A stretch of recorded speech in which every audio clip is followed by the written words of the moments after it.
तो भाई बहनों कहते हैं कि ऐसे बेर का समय रहा होगा, अभी जो समय चल रहा है।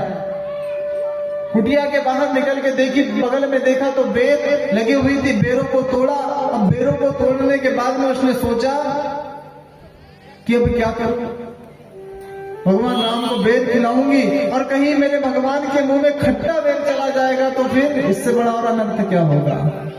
अब क्या करे भाई बहनों। तो सबरी की भक्ति देखिए, उसकी श्रद्धा देखिए। सबरी एक एक बेर लेती है, उसको चख कर देखती है, और जो खट्टा बेर होता है उसको बगल में फेंक देती है, और जो मीठा बेर होता था उसको भगवान को खिलाती है। और भाई बहनों भगवान भी आनंद के साथ में बेर खा लेते हैं।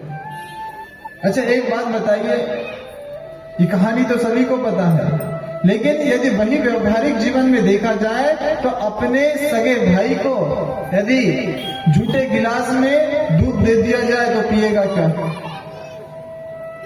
और देना सही है क्या? हाँ, लेकिन भाई बहनों वो जात की भिल्ली सबरी, वो अनपढ़ सबरी, उनका अपमान नहीं कर रहा हूं, बता रहा हूं। वो जब झूठे बेर भी भगवान राम को खिलाती है भाई बहनों, तो भगवान राम बड़े प्रेम से खा लेते हैं, बड़े प्रेम से खा लेते हैं। क्यों? क्योंकि भक्ति थी भाई बहनों, और बिना भक्ति के जीवन में शांति नहीं आ सकती है। भक्ति होनी चाहिए। भक्ति का दूसरा नाम क्या? विश्वास। हमारे इष्ट के प्रति विश्वास, हमारे गुरु के प्रति विश्वास, हमारी श्रद्धा। सबरी की श्रद्धा थी भाई बहनों, सबरी की भक्ति थी। और भक्ति थी किसकी? विदुरानी की, विदुर की। कहते हैं कि जब वो शांति प्रस्ताव लेकर के श्री कृष्ण भगवान गए और दुर्योधन का 56 प्रकार का व्यंजन, शतरस युक्त व्यंजन जब दुर्योधन का त्याग कर विदुर जी के घर पे साग और रोटी खाने गए भगवान, तो विदुरानी प्रेम में पागल हो गई थी। प्रेम में पागल हो गई थी। करना क्या है समझ में नहीं आ रहा था। तो कहते हैं कि विदुर जी दूर से खड़े थे और विदुरानी बड़े भाव से भगवान को केला खिला रहे थे। विदुर जी दूर खड़े थे। विदुर जी ने कहा कि बोले भगवान कर क्या रही हो? बोले भगवान आए हैं केला खिला रही हो। अरे बोले सारे केले तो बगल में है, जिन्हें भगवान को छिलका खिला दिया है। तब भगवान से विदुर जी ने पूछा, बोले भगवान आपको लगा नहीं आप छिलका खा रहे थे? तो भगवान ने कहा कि विदुर जी ये दुनिया वालों को भ्रम है कि मैं पदार्थों को खाता हूँ। विदुर जी मैं पदार्थों को कभी नहीं खाता हूँ। मैं तो भक्त की श्रद्धा को खाता हूँ, भक्त की भावनाओं को खाता हूँ। यदि भावना से छिलका खिला दे तो छिलका खा लेता हूँ, केला खिला दे तो केला खा लेता हूँ, झूठा बेर खिला दे तो झूठा बेर खा लेता हूँ। ये क्या है भाई बहनों? ये पूजा नहीं है। ये हल्दी कुमकुम चंदन ऊपर से चढ़ाना नहीं है, ये बेलपत्र चढ़ाना नहीं है, ये दिखावा बाजी नहीं है, ये अंतकरण की श्रद्धा है। और भगवान अंतकरण की श्रद्धा को खाता है मेरे भाई बहनों। अंतकरण की श्रद्धा को भगवान खाता है। श्रद्धा थी किसकी? श्रद्धा थी रैदास की। कर्म हमारी पूजा है। किसने बताया हमको? ये रैदास ने बताया। वर्क इज वर्शिप, कर्म ही पूजा है। वही बनो कहते हैं कि रैदास मोची का काम करता था, जूते सिलने का, जूते पालिश करने का। जूते पालिश करने का जब रैदास काम करता था, ब्राह्मणों का, पंडितों का एक दल गंगा स्नान करने जा रहा था।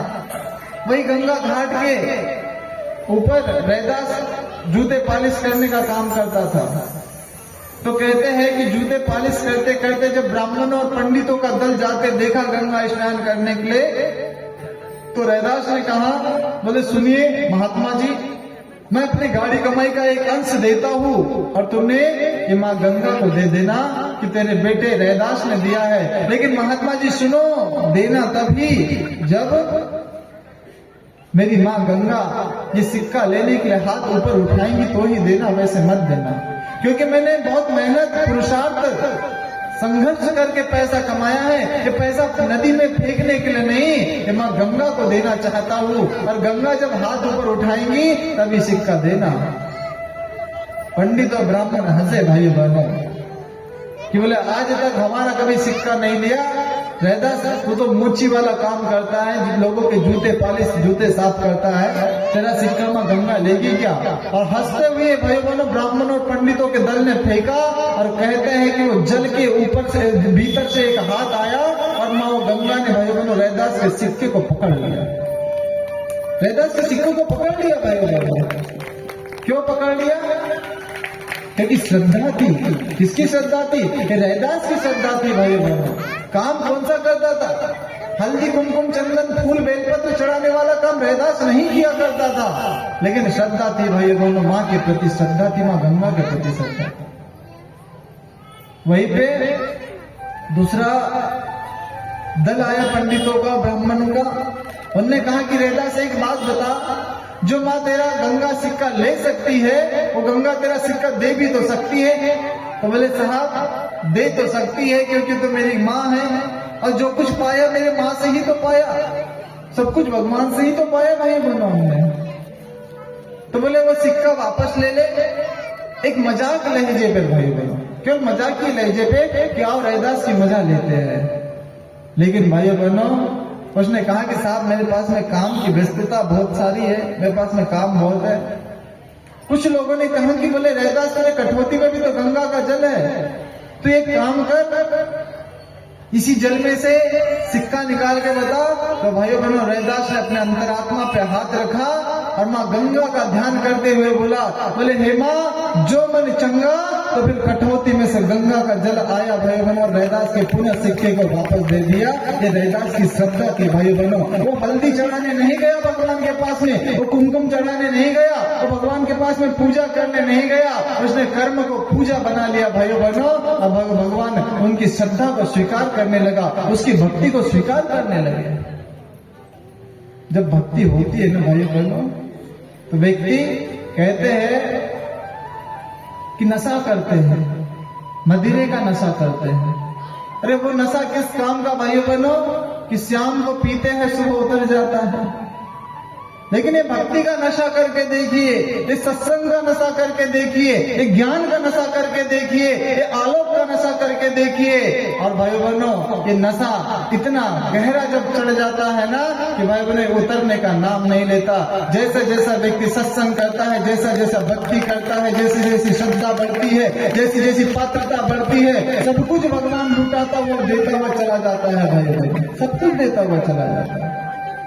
लेकिन वो देखता है कि हमारी श्रद्धा है कि नहीं है, हमारी पात्रता है कि नहीं है। श्रद्धा देखी थी सबरी की, झूठे वेद सबरी ने दिए, बदले में नौदा भक्ति दे दी भैया बहनों। कहते हैं कि दुर्वासा ऋषि जब दुर्योधन के वहां पे गए, दुर्योधन ने बढ़िया 56 प्रकार का व्यंजन बनाया। दुर्योधन से दुर्वासा ऋषि ने कहा कि बोले दुर्योधन कुछ मांगना चाहता है? बोले साहब कुछ नहीं मांगना चाहता हूँ, मेरा जो बड़ा भाई है युधिष्ठिर बड़ा धर्मात्मा व्यक्ति है, अभी जंगल में रहता है, मेरा मन ये है कि यदि आप उसके घर पे भोजन करके जाओगे तो उसे बड़ी प्रसन्नता होगी।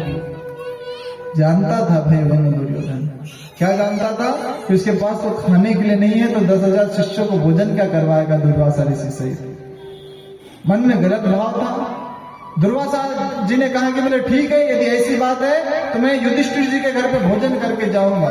जंगल में गए, युधिष्ठिर जी को कहा, बोले सुनो हम दुर्वासा ऋषि और हमारे 10,000 शिष्य सभी तुम्हारे घर पे भोजन करेंगे। अब भाइयों बहनों इतने बड़े ऋषि, इतने बड़े महात्मा मना कर नहीं सकते थे, क्या करे, बड़ा अचंभा था। सब लोगों ने भोजन कर लिया था। युधिष्ठिर जी गए द्रौपदी जी के पास में, उन्हें पूछा, बोले आपको पता है दुर्वासा ऋषि समेत 10,000 शिष्य हमारे घर पे भोजन करेंगे। भाई बहनों आप जैसी हम जैसी कोई माता बहन होती तो क्या करती? उनने संकीर्ण मन नहीं किया भाई बहनों, बोले हमारा भोजन होने के बाद में चावल के हंडी में एक दाना बचा हुआ है। उतने में भाई बहनों भगवान श्री कृष्ण आ गए, और श्री कृष्ण आ गए तो भगवान श्री कृष्ण जब उतने में आए तो भगवान श्री कृष्ण ने क्या कहा, बोले बहन भूख जोरों की लगी है, कुछ भोजन मिल जाता तो आनंद आ जाता।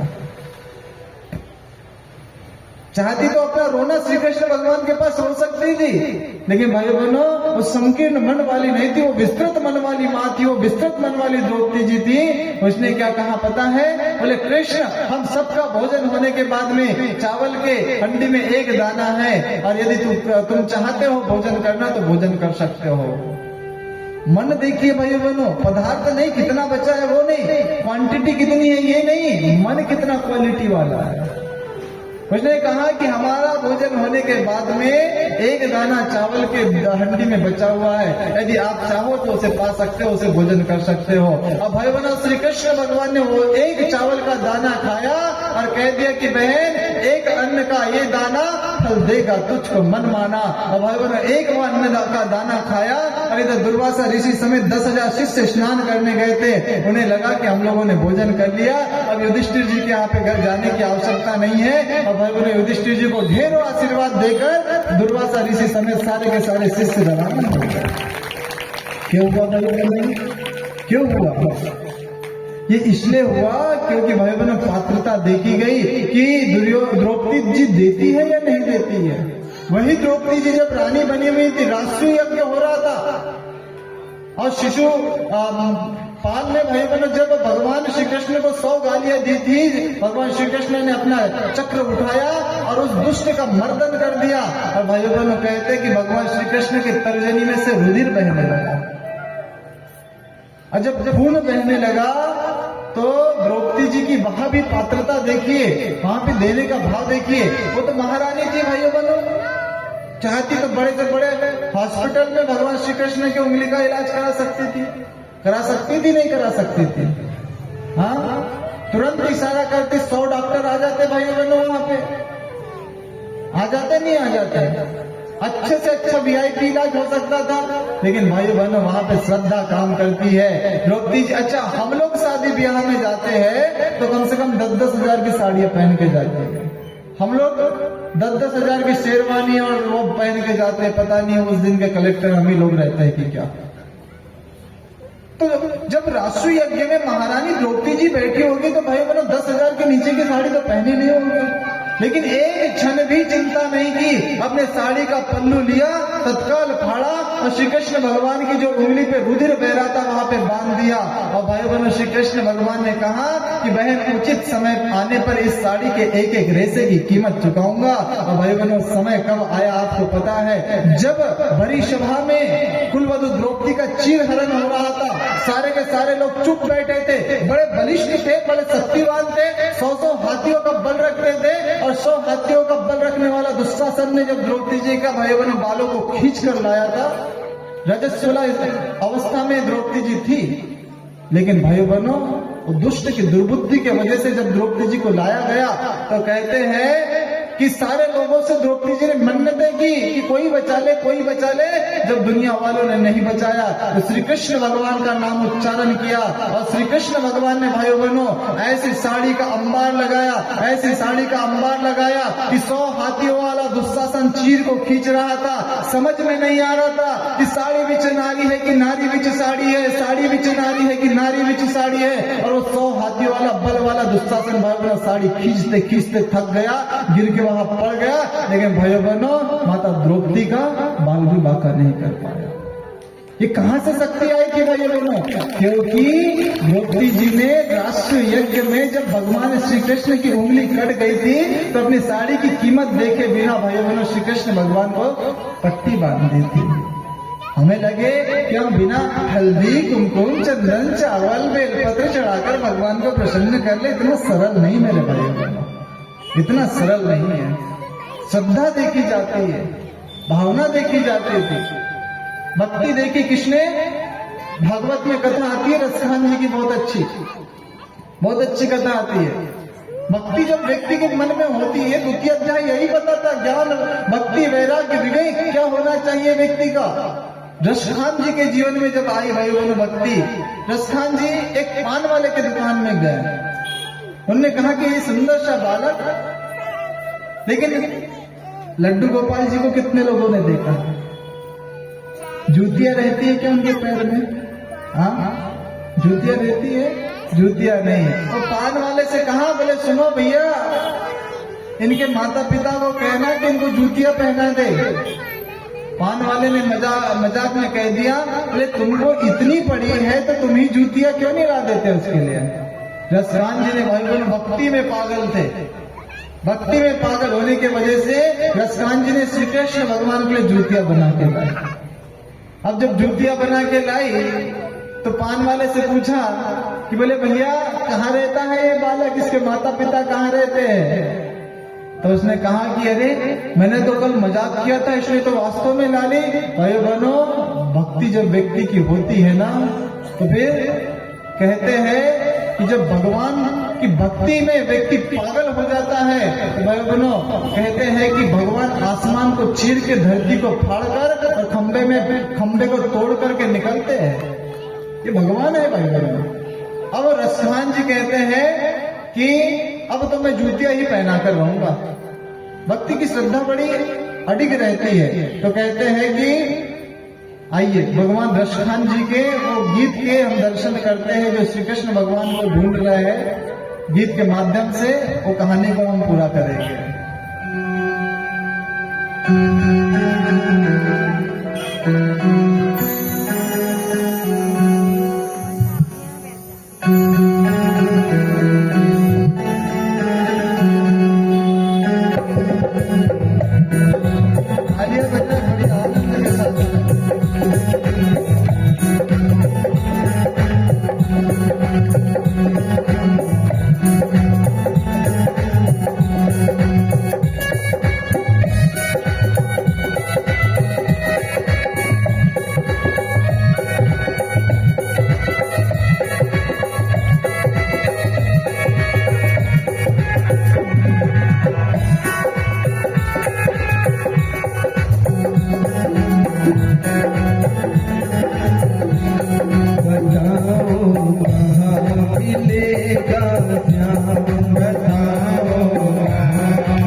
बिहारी जिसे ढूंढ रहा है।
झुकी नजर तो कदमों में ही झुकी नजर तो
खुशी से गदगद हो गए, गोद में उसे उठाया, लगा करके सीने से बहुत ही प्यार लुटाया, लगा करके सीने से बहुत ही प्यार लुटाया, लगा करके बहुत ही प्यार लुटाया।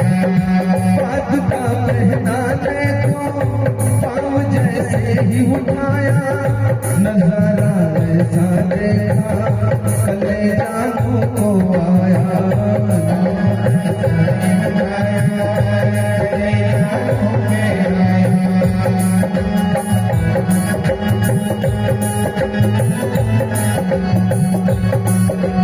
काटे चुप चुप करके घायल, काटे चुप चुप करके घायल हुए थे नन्हे पाँव,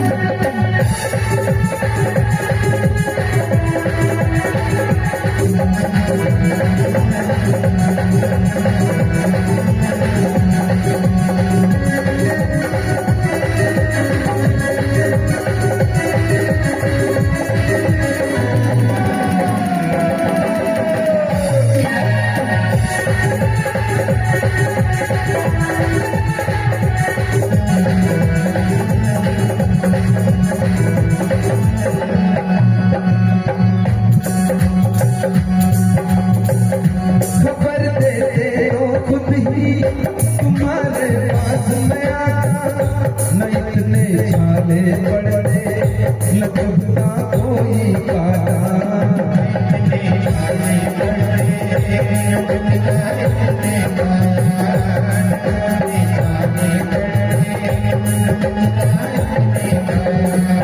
कभी जैसी तू मेरी बसा के दिल में आया, उसी ही रूप में तुमसे यहाँ मैं मिलने आया, उसी ही रूप में तुमसे यहाँ मैं मिलने आया, उसी ही रूप में तुमसे यहाँ मैं मिलने आया। गोकुल से मैं पैदल आया, गोकुल से मैं पैदल आया, तेरे लिए ब्रजधाम मिलेगा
चरणों में ठिकाना, मुझको भी दे दो अपने चरणों में ठिकाना।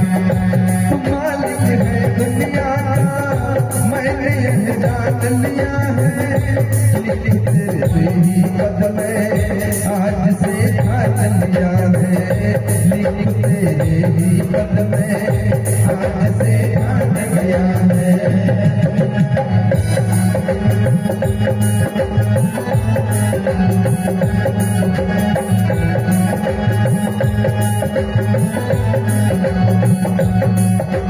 श्याम प्रेम रस बरसा भरो, श्याम प्रेम रस बरसा भरो, श्याम खान बनारस खाओ, कहाँ मिलेगा श्याम खाओ, कहाँ मिलेगा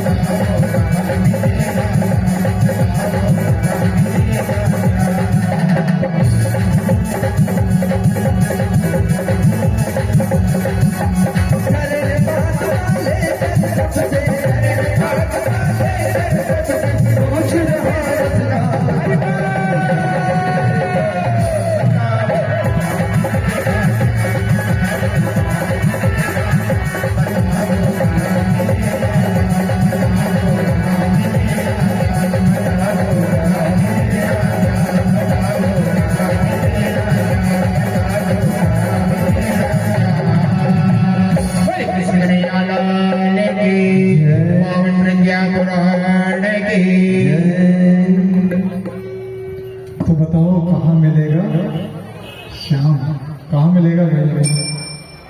मिला नहीं मिला अभी तक? हाँ, कहाँ मिलेगा? अंतर के पट खोल देख ले, ईश्वर पास मिलेगा। अंतर के पट खोल देख ले, ईश्वर पास मिलेगा। और हर प्राणी में ही परमेश्वर का आभास मिलेगा।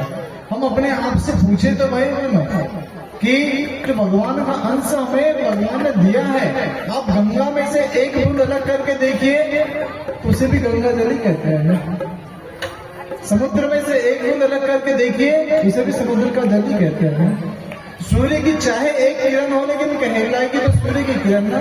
तो भाइयों बहनों, यहाँ पे बैठे हुआ प्रत्येक व्यक्ति उसी परमात्मा का एक अंश आत्मा के रूप में हमारे भीतर विद्यमान है।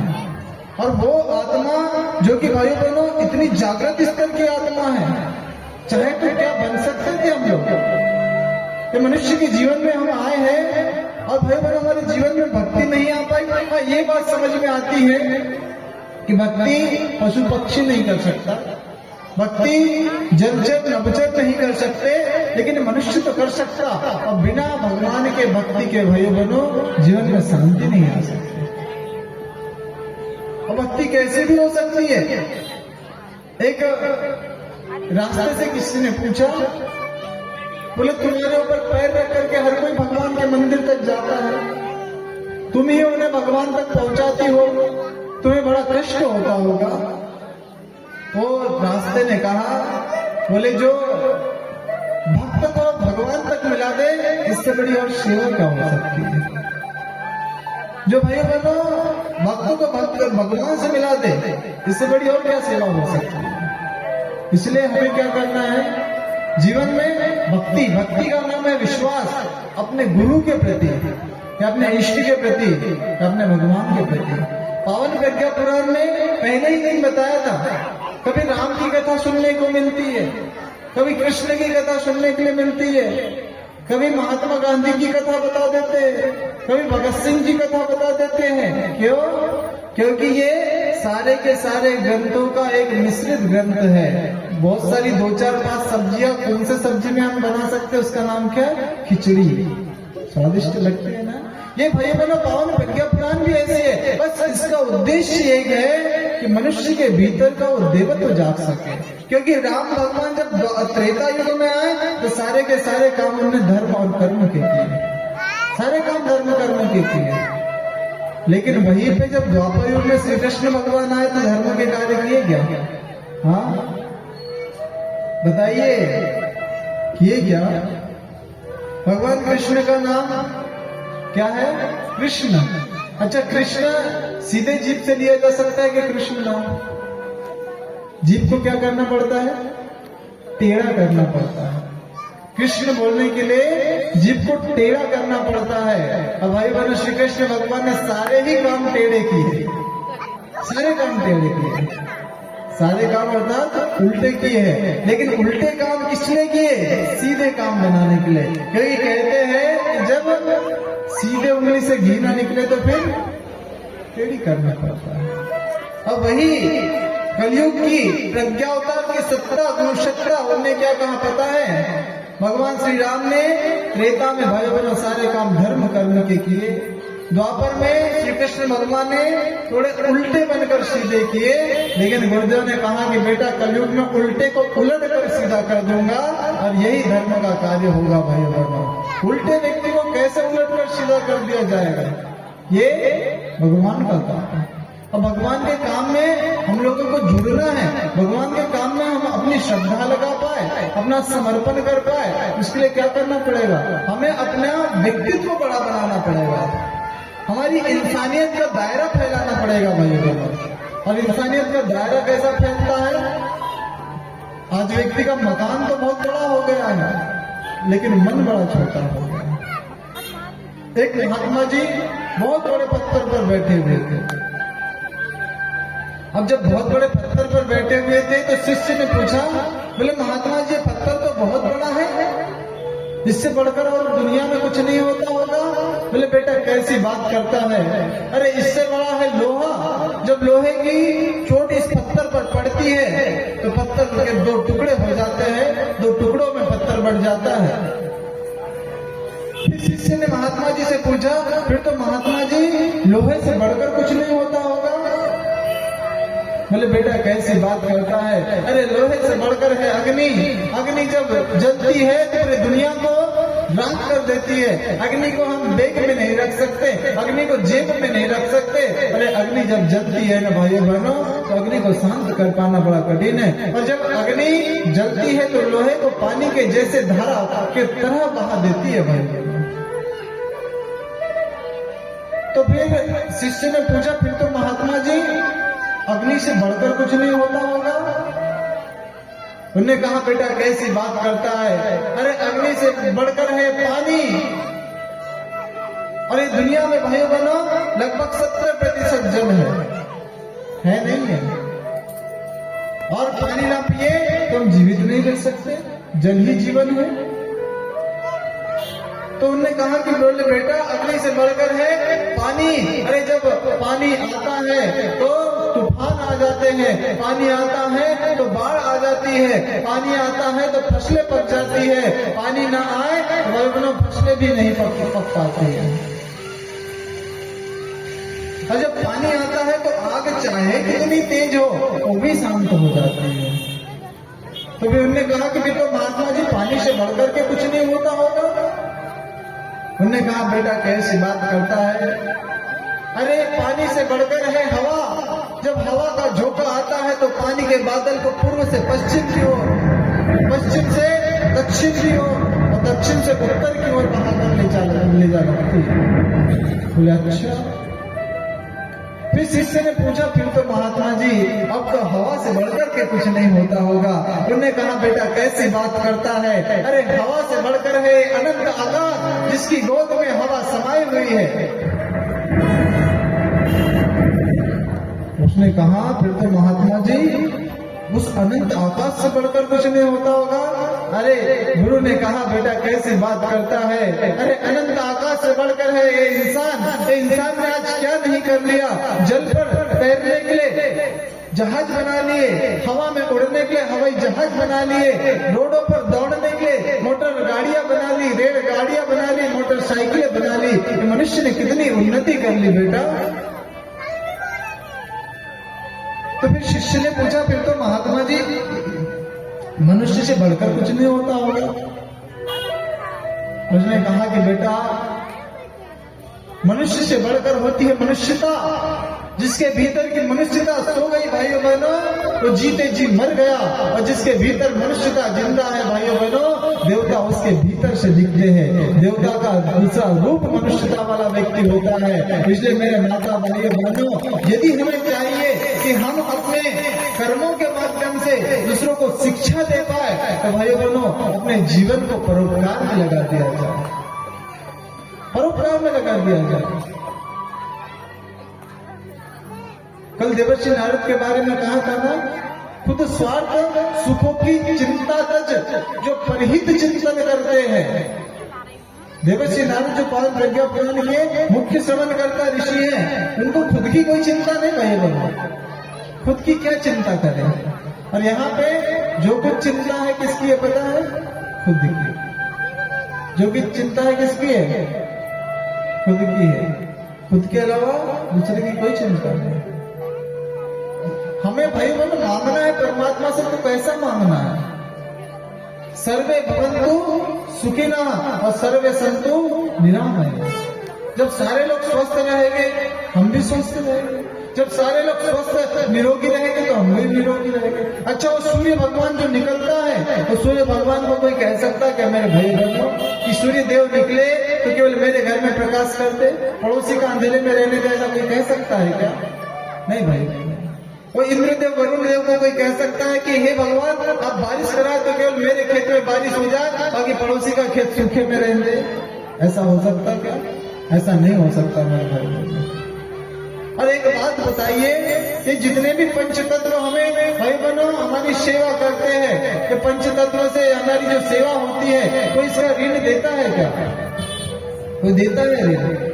लेकिन भाइयों बहनों ये मनुष्य जब मरता है तो यदि एक भी ऋण मनुष्य के ऊपर रह गया ना, तो भाइयों बहनों ऋण से जब तक ऋण नहीं होगा तब तक उसकी मुक्ति नहीं होगी। अच्छा, एक बात बताइए, वो सूर्य निकलता है, सभी के घर पे प्रकाश देता है, किसी के घर पे सूर्य का बिल आया क्या? आया क्या? पीछे माता है, सूर्य का बिल आता है आपके घर पे? हाँ, सूर्य का बिल आता है। तो सूर्य भाई बहनों हमारा कोई वो लगता है क्या? सेवक है क्या कोई? हाँ, सूर्य का बिल नहीं आता। अच्छा, पानी पीते हैं, किसी भी कुएं पे चले जाइए, बावड़ी पे चले जाइए, नदी में चले जाइए, हम लोग पानी पीते हैं, पानी का किराया आता है क्या? गंगा जल हमने पिया, नर्मदा जल पिया, कोई किराया मांगने आया क्या हमारे घर? वो अलग बात है, नगर पालिका ने अपनी व्यवस्था बनाकर घर घर में नल दी है तो उसकी अपनी व्यवस्था बनाने का पैसा लेता है, वो एक अलग बात है। पानी का पैसा नहीं लिया जाता। पानी का पैसा आता है, पानी का बिल आता है किसी के घर पे? हाँ, वो पानी नहीं। अच्छा, ऊपर से पानी बारिश हो जाए तो उसका बिल देते हो क्या? हाँ, उसका बिल नहीं। अच्छा, ये जो ऑक्सीजन यहाँ पे बैठा हुआ प्रत्येक व्यक्ति आसानी से ऑक्सीजन ले रहा है, उसका बिल कोई दे रहा है क्या? हाँ, मिट्टी में से अनाज उत्पन्न करते हो, मिट्टी कुछ मांगती है क्या किराया? कि तूने एक दाना डाला था, मैंने बंदे में 100 दाना दिया, मांगा किराया? कोई किराया नहीं भाई। ये पंच तत्व कोई किराया नहीं मांगते भाइयों बहनों। एक पौधा व्यक्ति लगाता है इस दुनिया में, तो भाइयों बहनों कहते हैं कि एक पौधा हमने अपने आंगन में लगाया, उससे जो फल निकला वो फल पर खाने का अधिकार हमारा हो सकता है, लेकिन उससे जो ऑक्सीजन निकलेगी वो पड़ोसी को भी मिलेगी, तो भाइयों बहनों वो ऑक्सीजन पर हमारा अधिकार हो सकता है क्या? वो ऑक्सीजन पर अधिकार हमारा नहीं हो सकता है। इसलिए पेड़ लगाने से अधिक पुण्य का कार्य और कोई इस समय नहीं हो सकता मेरे भाई, क्योंकि जाने अनजाने में कितने लोगों ने किसने पेड़ लगाए होंगे और वो ऑक्सीजन की आपूर्ति हो रही है। और भाई बहनों ऑक्सीजन ना होती तो हम जीवित नहीं रह पाते। और भाई बहनों वो जो जीवन का पुण्य हमारा मिल रहा है, एक अंश उसके जीवन में भी जुड़ रहा है। इसलिए एक बात यहाँ से लेकर के जाए, अपने जन्म दिवस के अवसर पर या अपने विवाह दिवस के अवसर पर केक काटकर हैप्पी बर्थडे टू यू कहे या न कहे, लेकिन एक पेड़ जरूर लगा मेरे भाई, एक पेड़ जरूर लगा। क्योंकि हमारे पूर्वज, हमारे दादा दादी यदि धरती को वीरान करके गए हुए होते तो भाइयों बहनों हमारी आयु केवल 20-25 वर्ष की होती, इससे ज्यादा नहीं होती। लेकिन जीवन जी रहे हैं, न जाने कितनी ऑक्सीजन ले लेते हैं, कितने सिलेंडर ऑक्सीजन के हम भाइयों बहनों अंदर ले लेते हैं, कितना कार्बन डाइऑक्साइड निकाल के दे देते हैं। बदले में एक पेड़ लगाया क्या? हाँ, लगाया। अरे एक पेड़ यदि लगा नहीं तो कम से कम जीवन में भाई बड़े संकल्प लेकर के चले जाए कि अपने जन्म दिवस पर, ज्यादा नहीं, केवल अपने जन्म दिवस पर एक पेड़ लगाए। विवाह दिवस आए तो एक पेड़ लगाए और उसको संरक्षण कर। जैसे अपने शरीर में कुछ दिक्कत आ गई, अपने शरीर को कुछ कष्ट होगा तो उसका अपन करते हैं ना, रिपेयर करते हैं, डॉक्टर के पास में जाते हैं। उसी प्रकार वो भाई बहनों आपके जन्म की पूंजी है। आपको याद रहना चाहिए कि जब मैं 5 साल का था या 3 तब ये पेड़ लगाया, जब मैं 6 की हुई तब ये लगाया, 7 की हुई तो ये लगाया। और भाई बहनों जितने वर्ष तक आप जियोगे जीवन जीने का आनंद आ जाएगा। भाई बहनों अब कहे साहब जगह नहीं है, कहाँ लगा है? यही प्रश्न है ना, कितनी जगह बता दे भाई बहनों। अब इतना है कि हमसे वहां जाना ना हो, मार्केट चाहे दूर हो या पास में हो, करने जाते नहीं जाते, हाँ क्योंकि वो आवश्यकता है। स्कूल दूर हो या ना हो, पढ़ने जाते नहीं जाते। तो कभी जन्मदिन के दिन पर कभी ऐसी जगह चले गए जहां पे आप जाके समय समय पे पानी डाल सकते, वहां जाके यदि पेड़ लगा दिए तो क्या हर्ज है भाई? चाह हो तो राह बन जाती है गगन में, और नहीं तो भाई बहनों मनुष्य का जीवन ऐसा बीतता हुआ चला जाता है, हमें पता भी नहीं चलता। दिन आई रात आई, मनुष्य का जीवन समाप्त हो गया। बी का मतलब होता है बर्थ और डी का मतलब होता है क्या? डे। और बी और डी के बीच में जो बच जाता है वो क्या है? सी। सी का मतलब क्या होता है? इच्छा या चॉइस। ना बी हमारे हाथ में है और ना ही डी हमारे हाथ में है, बीच में जो वर्ण बच गया है सी। सी का मतलब इच्छा, चॉइस, वो अच्छा कर्म करने की या तो बुरा कर्म करने की, ये किसके हाथ में है? या हमारे हाथ में है। ऐसा नहीं है कि यदि ये हाथों ने कोई गलत कर्म कर दिया तो तुरंत आकर हाथ कट जाएंगे। ये पैर गलत मार्ग की तरफ चले गए तो तुरंत आकर के पैर कट जाएंगे। ये मुंह ने किसी को अपशब्द कह दिया तो तुरंत आकर के जीभ कट जाएगी। ये आंखों ने यदि गलत नजारा देखा तो ये आंखें अंधी हो जाएगी। कानों ने कुछ गलत श्रवण कर लिया तो कान बहरे हो जाएंगे। भगवान की ऐसी कोई व्यवस्था नहीं है भाइयों बहनों। लेकिन जब परिणाम आता है तो भाइयों बहनों परिणाम पर अधिकार हमारा नहीं होता। अच्छा एक बात बताइए, कितने लोगों ने परीक्षा हाल में बैठ के परीक्षा दी है? बाकी पढ़ने नहीं गए क्या? सभी ने दी है, लगभग सभी ने। तुम्हारा तो ये नगर शिक्षकों का है तो और क्या होगा। अच्छा एक बात बताइए, वही एक गणित का टीचर जो अभी तक कह रहा था ए बेटा बात मत कर, चल इधर ही सवाल समझ ले, चल इधर बात मत कर, ही सवाल समझ ले। टीचर वही परीक्षा हाल में घूमते रहता है, वही सवाल परीक्षा में आया है। लेकिन क्या हो गया, जो बार बार कह रहा था कि इधर सवाल समझ ले, वो चुपचाप हो जाता। क्यों भाइयों बहनों चुपचाप क्यों हो गया? क्योंकि परीक्षा की घड़ी है। काहे की घड़ी है? ये मनुष्य का जीवन ये परीक्षा की घड़ी है भाइयों बहनों। भगवान ने शरीर दे तो दिया है, लेकिन क्या किया? सी चॉइस हमारे हाथ में दी है। चाहे बेटा चाहे तो गलत कर्म कर ले, चाहे तो अच्छा कर्म कर ले। अच्छा 3 घंटे का पेपर हो गया, अब वो हमारी जो उत्तर पुस्तिका है वो किसने जमा कर ली? किसने कर ली? मतलब हमारा जीवन समाप्त हो गया। भगवान ने अब हमारा लिफाफा वापस ले लिया। अब लिफाफा वापस लेने के बाद में अब मास्टर चेक कर रहा है कि इसने क्या क्या किया, तो इस पे अधिकार हमारा है क्या?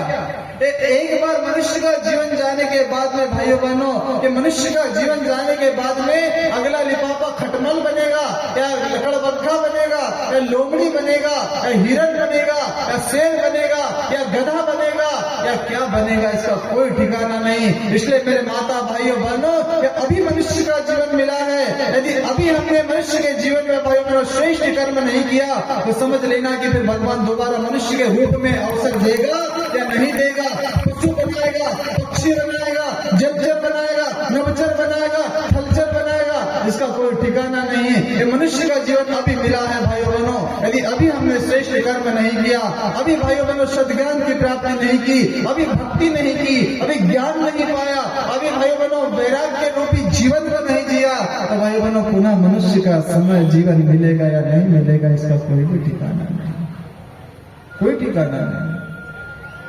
अरे ठिकाना तो ये नहीं है कि कल का सूर्य देख लेंगे या नहीं देख लेंगे।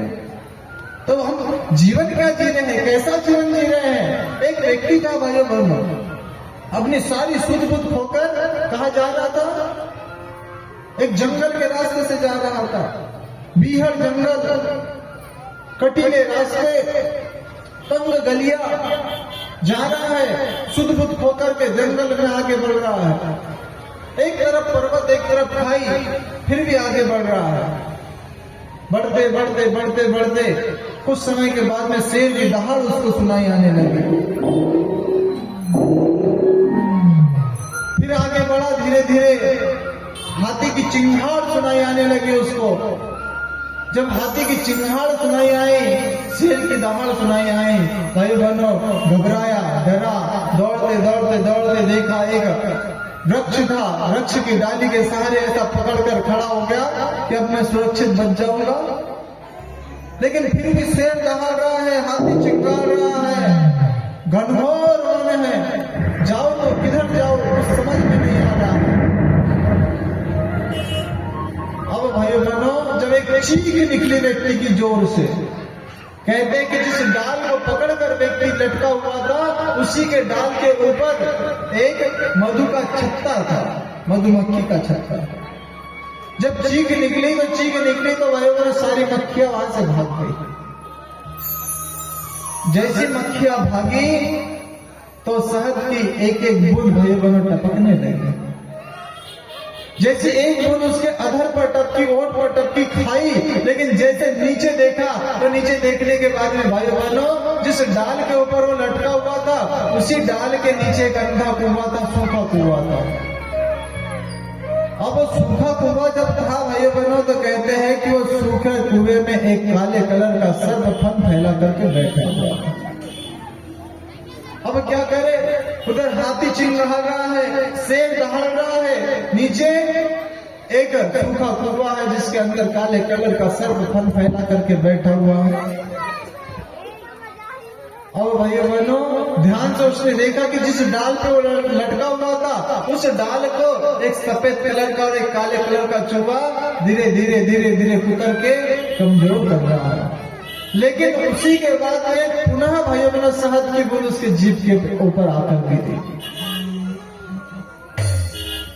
धीरे धीरे शहद धीरे धीरे धीरे धीरे टपकने लगा।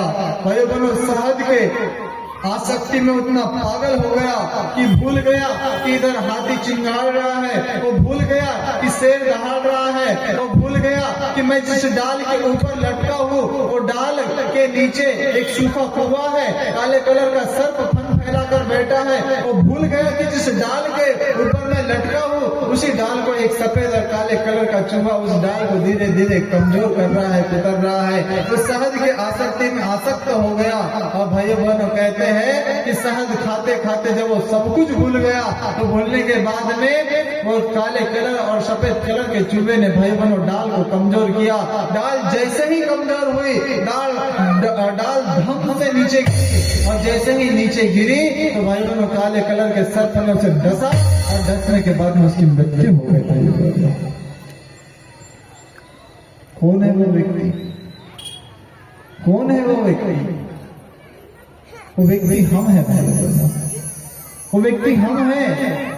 जा रहे हैं दुनियावाई में, दुनिया के जंगल में फंसते जा रहे हैं, फंसते जा रहे हैं, फंसते जा रहे हैं। मिलना कुछ नहीं है, कुछ नहीं है भाई बहनों। वो काले कलर और सफेद कलर के चूहे कौन है भाई बहनों?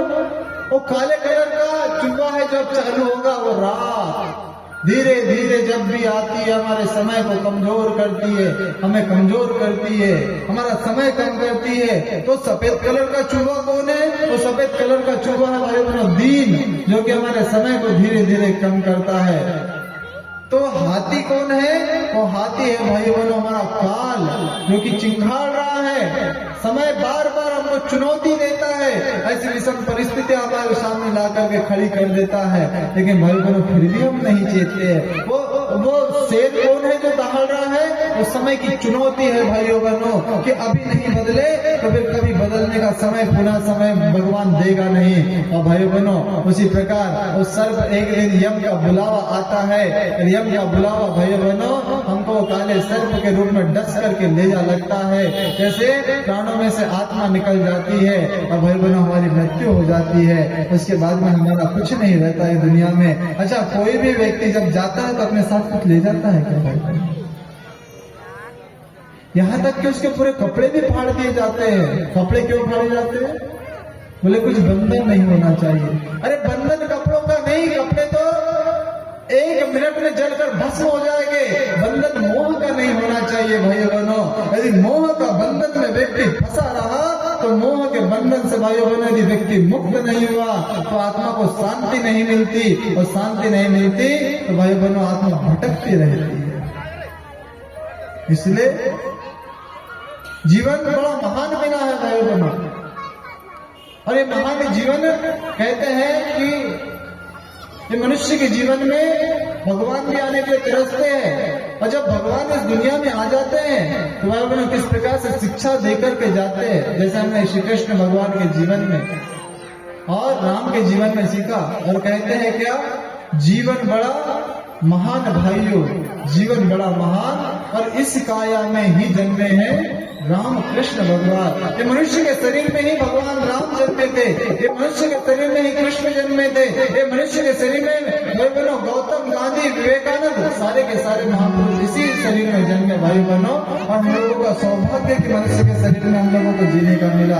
इसलिए तो कहा है भाई बहनों कि जीवन बड़ा महान भाइयों, जीवन बड़ा महान, इस काया में ही जन्मे हैं राम कृष्ण भगवान। आइए इस गीत के माध्यम से जीवन की गरिमा को समझते हैं।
करिया दुख है अंदर उनको भी निकसाओ श्रेष्ठ करिया दुख है अंदर उनको भी निकसाओ समझदारी ईमानदार और जिम्मेदार जवानों भाई जिम्मेदार जवानों भाई जिम्मेदार जवानों करो वगर का मलकत से अपने को पहचानो भाई अपने को पहचानो भाई अपने को पहचानो तुम माटी नहीं मिली तुम माटी नहीं मिली सोने ही देगी सिखाया जग में हमें कृष्ण भजना सिखाया जग में हमें कृष्ण भजना जीवन बड़ा महान भाई जीवन बड़ा महान भाई जीवन बड़ा महान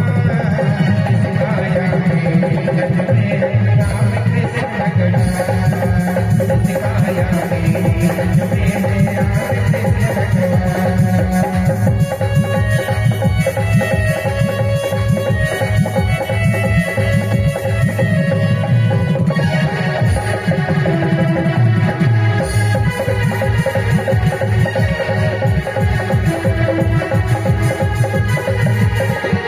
यही समय है सोना तक कर कुंदन बन जाएगा यही समय है सोना तक कर कुंदन बन जाएगा तुम बबूल समझे हो जिसको चंदन बन जाएगा तुम बबूल समझे हो जिसको चंदन बन जाएगा जन्म तुम्हारा तब कर दशरथ नंदन बन जाएगा भाई नंदन बन जाएगा भाई नंदन बन जाएगा मुझको सपना कान सोपत नंदन बन जाएगा भाई नंदन बन जाएगा भाई नंदन बन जाएगा निश्चर लील बनाने धरती निश्चर लील बनाने धरती तुमने जो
मिलता तो ब्रह्मांड नहीं जो राम काज कर पाते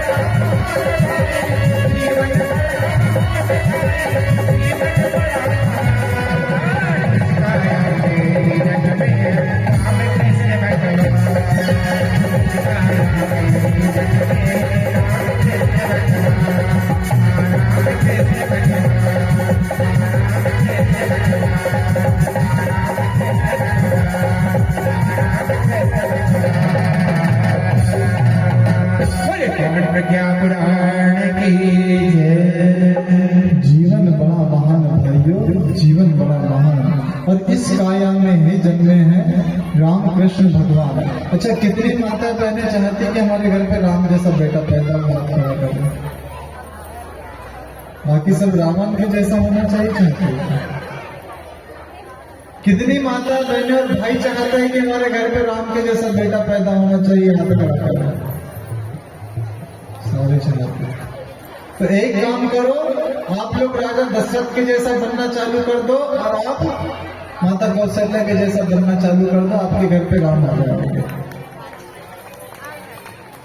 जम से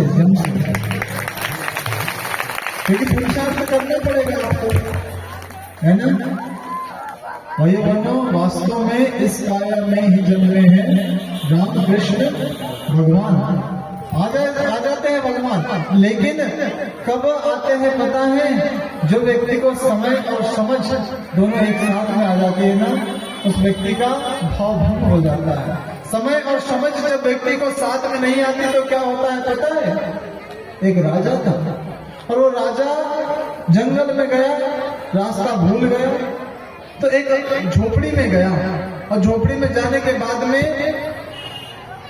एक व्यक्ति के यहाँ पे रात गुजारी और व्यक्ति अगले दिन वो राजा को लेकर के कहते हैं कि उसके राज दरबार तक छोड़ आया। तो वो व्यक्ति ने सोचा कि बोले मेरा 25 एकड़ का चंदन का बगीचा है और तुम जिस क्षेत्र में रहते हो उसी क्षेत्र में मेरा चंदन का बगीचा है, तुम एक काम करो, तुमने रात भर मेरी जान बचाई है, मैं चाहता हूँ कि वो चंदन का बगीचा तुमको दे दो। तो राजा ने भाई बहनों रात भर जान बचाने के उपहार स्वरूप कहते हैं कि वो चंदन का बगीचा उपहार में दे दिया। लेकिन वो व्यक्ति को समझ नहीं थी मेरे भाई बहनों, ध्यान से सुनना, व्यक्ति को समझ नहीं थी। अब समझ नहीं होने की वजह से क्या किया पता है? समझ नहीं होने की वजह से कहते हैं कि व्यक्ति जाता, चंदन की लकड़ी को काटता, जलाता, कोयला बनाता और कोयले को बाजार में बेच देता। अब सालों वर्षों तक ये क्रम चलता रहा।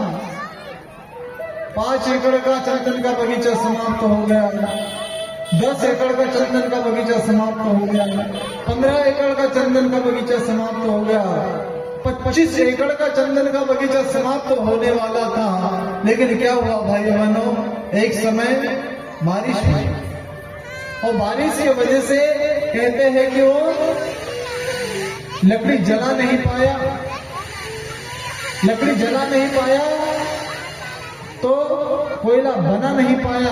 अब कोयला नहीं बना पाया तो उसने सोचा कि चलो अब लकड़ी को ही बेच देते हैं।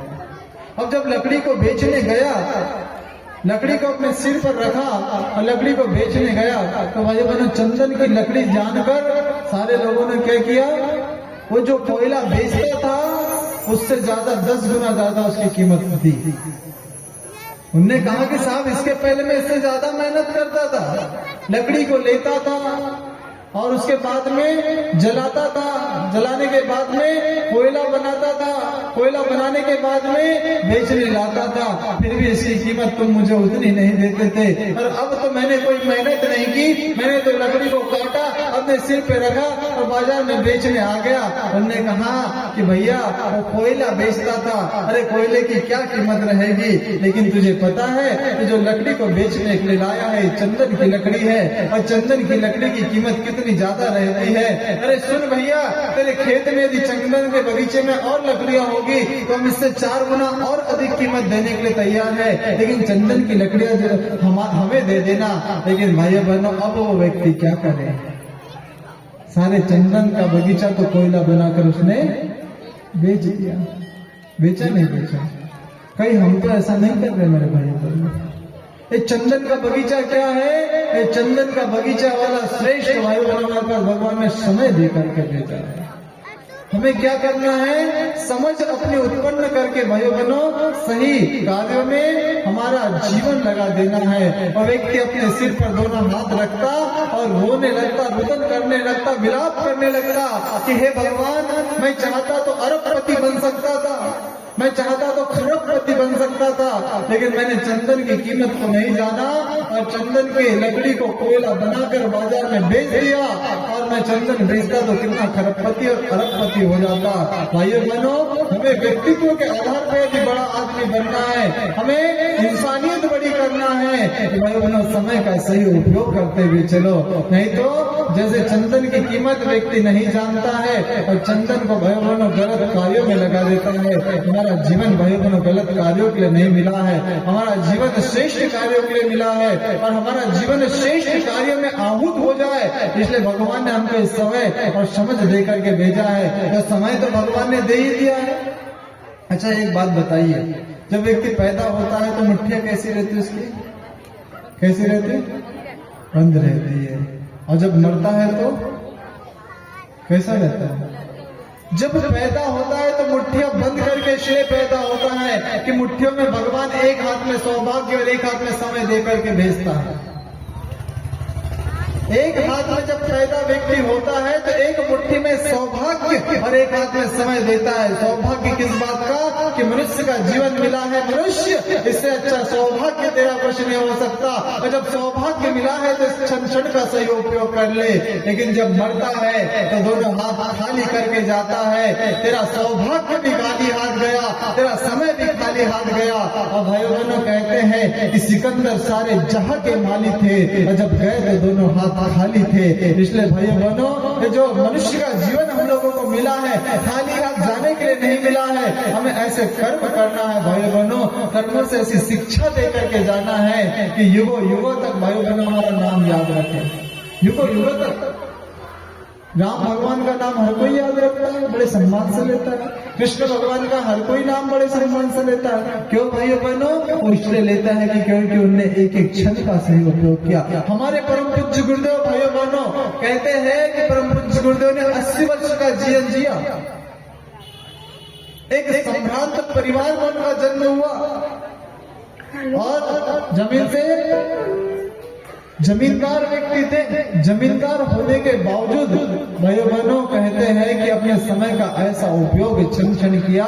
15 वर्ष के आयु में जब दादा गुरु ने कहा कि बेटा तेरा जन्म सहज नहीं हुआ है, सामान्य कामों के लिए नहीं हुआ है, तुझे तो महान कार्य करना है। गुरु से पूछा कि गुरुदेव मुझे करना क्या है? उन्होंने कहा कि बेटा समय समय पर आने के बाद मैं तुझे बोध करा दिया करूंगा, तो अभी तो एक काम कर, 24 वर्ष तक क्या खाकर, दूध पीकर, दही खाकर, नहीं भाई बनो, छाछ खाकर। और कैसा जीवन यापन किया गुरुदेव ने पता है? गाय को जौ खिलाते थे, जौ खिलाने के बाद में जब गाय के भीतर से जो जौ निकलता था उसको धोकर चक्की में पीसकर उसकी रोटी बनाकर गुरुदेव छाछ के साथ में खाते थे। तो छाछ के साथ में शक्कर डाल के खाते होंगे, छाछ के साथ में मिर्ची खाते होंगे?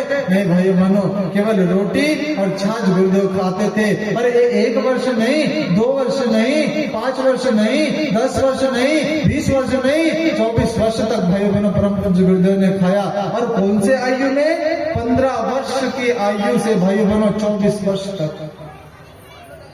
तो किसी शादी में गए होंगे तो गुलाब जामुन खा लिया होगा कभी? नहीं भाई बहनों, कभी गुलाब जामुन नहीं खाया। किसी के यहाँ पे मेहमान गए होंगे तो लड्डू खा लिया होगा कभी? कभी लड्डू नहीं खाया। तो गुरुदेव ने भाइयों बहनों 24 वर्ष तक 24 महापुरुष चरण किए। किसके लिए किए? खुद के आत्म कल्याण के लिए? खुद के आत्म कल्याण के लिए नहीं किए भाई बहनों।